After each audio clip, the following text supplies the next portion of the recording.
लवकरच शेतकऱ्यांना त्यांचं कर्ज नील झाल्याचं सर्टिफिकेट दिलं जाणार आहे। 2 लाखांपर्यंतचं शेतकऱ्यांचं कर्ज हे सरसकट माफ केलं जाईल। आमदार, खासदार, मंत्री यांच्या हस्ते शेतकऱ्यांना हे सर्टिफिकेट दिलं जाणार आहे। निलेश बुधावले आमचे प्रतिनिधी आपल्याला या संदर्भात माहिती देत आहेत। निलेश, ही काही वेगळी योजना आहे की सरकारने जी आधी कर्जमाफीची योजना जाहीर केली आहे त्यापैकीच काही आहे, आणि हे नील सर्टिफिकेट नेमकं काय असेल? यामिनी आतापर्यंत कर्जमाफीच्या 2 याद्या जाहीर झालेल्या आहेत। पुढच्या याद्या देखील पुढील 10 दिवसांच्या आत जाहीर करण्यात येणार आहेत आणि त्याची प्रक्रिया जी आहे ती तातडीने करण्यासाठी सध्या कृषी खातं आणि सहकार खातं प्रयत्न करत असल्याची माहिती समोर येते।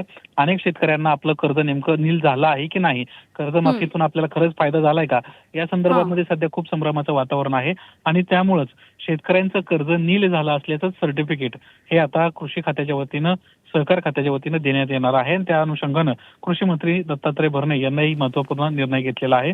यामुळे 2 लाखांपर्यंत आपलं कर्ज माफ झालेलं आहे याचं सर्टिफिकेट जे आहे ते शेतकऱ्यांकडे असणार आहे। त्यामुळे बँकेमध्ये जरी गेल्यानंतर त्यांना कुठल्याही प्रकारच्या अडचणींचा सामना करावा लागणार नाहीये।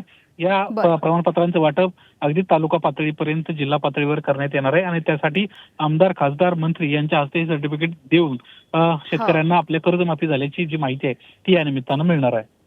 अगदी निलेश, धन्यवाद सविस्तर माहितीसाठी।